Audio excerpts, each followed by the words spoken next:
కరీంనగర్లో అన్ని రకాల వ్యవసాయ యంత్రాలు లభించే ఒకే ఒక చోటు excel agri solutions. Peddapalli bypass road, Bommakal, Karimnagar. ఇప్పుడే సంప్రదించండి. ఎవరికైనా పాము కనిపిస్తే చాలు వెనక్కి తిరిగి చూడకుండా ఆమడ దూరం పరిగెడతాం.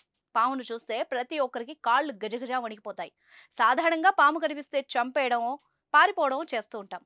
అదే పాము పొరపాటున ఇంట్లోకి ప్రవేశిస్తే తట్టా బుట్టా సర్దుకొని ఇంటిని ఖాళీ చేసేస్తాం. కానీ ఓ గ్రామంలో మాత్రం మనుషులతో పాటు పాములు కూడా వాళ్ళతో జీవిస్తున్నాయి. అది కూడా ఆ కుటుంబ సభ్యుల్లో ఒకరట.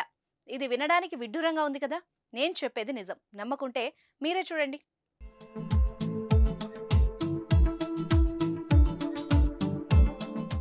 మహారాష్ట్రలోని షోలాపూర్ జిల్లా షేట్పాల్ అనే ఓ గ్రామం ఉంది. అక్కడ 2600 కుటుంబాలు నివాసం ఉంటున్నాయి. ఇక్కడ గ్రామంలో మనుషులున్నట్టు రకరకాల పాములు, విషపూరితమైన నాగుపాములు కూడా ఉన్నాయి. ఇక్కడ అందరి కుటుంబంలో పాములు చాలా ముఖ్యమైనవి. ఈ గ్రామంలో పిల్లలు పాములతో ఆడుకుంటారు. ఇక్కడ ప్రత్యేకం ఏంటంటే కోబ్రా పాములకు నిలయంగా చెప్పొచ్చు.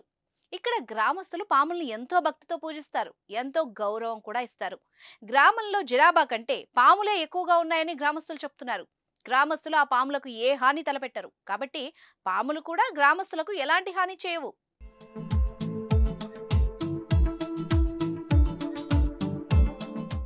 మరో విశేషం ఏంటంటే పాములు ఇళ్లలోనే నివసిస్తాయి, ఇంట్లోకి వస్తాయి, వంటగది, బెడ్రూమ్ ఇలా అనేక చోట్లకు వస్తాయి.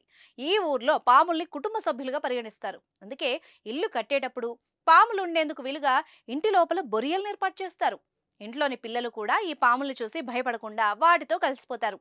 అంతేకాదండోయ్, పిల్లలు కూడా స్కూల్కి వెళ్ళేటప్పుడు పాముల్ని కూడా వెంట తీసుకెళ్తారట. టీచర్లు కూడా వాటిని చూసే బోధిస్తారట.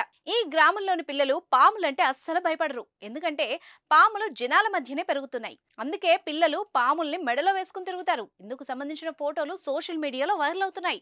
ఈ ఊరికి వెళ్తే పాములు కాటేస్తాయని చాలా మంది భయపడుతూ ఉంటారు. కానీ ఇప్పటి వరకు అలాంటిది ఏదీ జరగలేదట.